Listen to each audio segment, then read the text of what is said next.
எக்ஸாக்டாக 1 இயருக்கு முன்னாடி வரைக்கும் நம்ம ஒரு வெப்சைட் டிசைனராக இருந்திருந்தோம் அப்படின்னா நம்மளுக்கு தெரிஞ்சிருக்கும். வெப்சைட் டிசைன் பண்ணுறது கூட ஈஸியாக இருக்கும். ஆனால் அந்த வெப்சைட்டுக்கு கண்டென்ட்டை ரைட் பண்ணுறதுக்கு நம்ம வந்து நிறையா ஹார்ஸ் வந்து ஸ்பெண்ட் பண்ணுவோம். சம்டைம்ஸ் வந்து அது நிறைய டேஸ் கூட நம்ம அதுக்கு ஸ்பெண்ட் பண்ணுற மாதிரி இருக்கும்.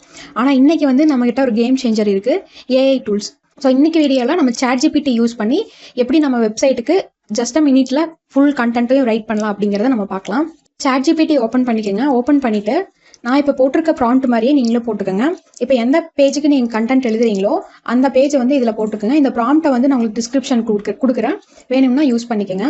போட்டு உங்களோட ரீச் என்ன அப்படிங்கிறத போட்டுக்கோங்க. என்னென்ன மாதிரியான செக்ஷன் கண்டென்ட் வேணும் அப்படிங்கிறத போட்டுக்கோங்க. இது வந்து டன் கொடுத்துருங்க. இப்போ நம்மளுக்கு கண்டென்ட் வந்து கிடச்சிருச்சு. இதை வந்து எக்ஸாக்டாக அப்படியே எடுத்து நம்மளால யூஸ் பண்ண முடியாது. ஏன்னா இது வந்து டிசைனுக்கு தகுந்த மாதிரியும் நம்ம மேட்ச் பண்ணுற மாதிரி இருக்கும். சம்டைம்ஸ் வந்து இந்த கண்டென்ட்டில் ஏதாவது ஒரு சின்ன தப்பு வந்து இருக்கும். நம்மளுக்கு அது வந்து ரீட் பண்ணி பார்த்தா தான் நம்மளுக்கு தெரியும். இதோட ஃபுல் வீடியோ நம்ம சேனல்ல இருக்கு, மறக்காம பாருங்க. இந்த வீடியோ பிடிச்சிருந்துச்சுன்னா சப்ஸ்கிரைப் பண்ணுங்க. தேங்க்யூ ஃபார் வாட்சிங்.